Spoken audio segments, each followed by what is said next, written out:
Someone talks over you in a meeting. A friend makes a joke at your expense. A stranger dismisses you mid-sentence. And the strangest part isn't the moment itself. It's what comes after. You replay it for hours. You wonder what you did wrong. You cycle through anger, then doubt, then something that feels uncomfortably close to shame. But here's what nobody tells you. The disrespect you're experiencing, a large part of it isn't being done to you. It's being read by you. And that distinction changes everything. Most people never realize this is happening. They assume disrespect is obvious, a clear signal from someone else's behavior. But the psychology of social perception shows us something far more uncomfortable. We are not neutral readers of other people's behavior. We are pattern-matching machines, running on assumptions built from every rejection, every embarrassment, every moment we were made to feel small. And those old patterns, they distort what we see right now. Psychologists call it hostile attribution bias.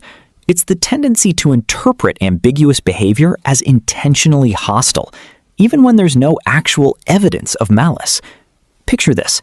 Someone doesn't reply to your message for 2 days. Your brain doesn't file it under busy. It files it under they don't value me. That's not logic. That's your nervous system running a threat detection program that was written years ago, often in childhood, often in moments where being overlooked genuinely hurt. And here's where it gets darker. Studies show that people with high hostile attribution bias don't just perceive more disrespect, they actually receive more of it, because the way they carry the anticipation of disrespect subtly changes how they show up. Defensiveness, withdrawal, a guardedness that other people read as coldness. And then the cycle writes itself. Think about the last time someone gave you constructive feedback. Did you receive it as care or as an attack? Think about the colleague who didn't invite you to lunch. Was it intentional exclusion, or did they assume you were busy? Your brain chose one interpretation, probably before you even consciously registered it. Or think about how differently two people can walk into the same party. One scans the room for warmth and finds it. The other scans for rejection and finds that instead. Same room, completely different social reality, because the brain finds what it's already looking for. This isn't weakness, it's evolution. For most of human history, being rejected from the group was a death sentence. Your brain evolved to treat social exclusion like a physical threat, activating the same neural regions as actual pain. Disrespect isn't just uncomfortable. To the primitive brain, it's dangerous. But here's the part most people miss. That alarm system was calibrated for a world that no longer exists. A world where a misread social signal had catastrophic consequences. Today, it misfires constantly, turning ambiguity into threat, silence into rejection, and neutral behavior into evidence of contempt. Awareness is not a cure, but it is leverage. The moment you feel the familiar heat of disrespect rising, pause, just long enough to ask one question. Is this actually happening, or am I pattern matching?